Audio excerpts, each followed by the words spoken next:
Looking for the best instant film cameras? In this video we will look at some of the top 3 instant film cameras on the market. Before we get started with our video, we have included links in the description for each product mentioned, so make sure you check out to see which is in your budget range. At number 3. Polaroid OneStep Close-Up 600.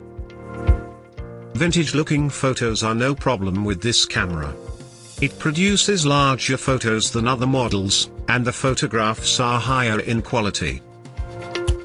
The camera also features an automatic flash. A hint of nostalgia comes with this camera from Polaroid that stands out from the rest.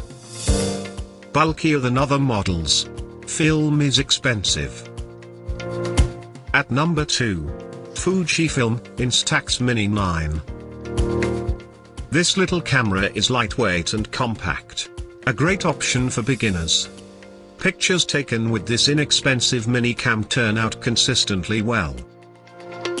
Auto flash and auto exposure help to make picture taking a simple art. A pared down instant film camera that's perfect for the spontaneous traveler and photographer.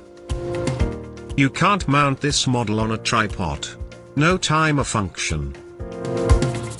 At number 1. Fujifilm Instax Mini 90. This fun-to-use camera doesn't just look good, it's also packed with features like double exposure mode and a self-timer. It's the only model with an adjustable flash, and its battery can be recharged. It can be placed on a tripod. A long list of features make this the most versatile instant film camera of the bunch. Film is expensive. Some find the viewfinder inaccurate. To buy or check price, click link in description. Please like and subscribe our channel for more products reviews.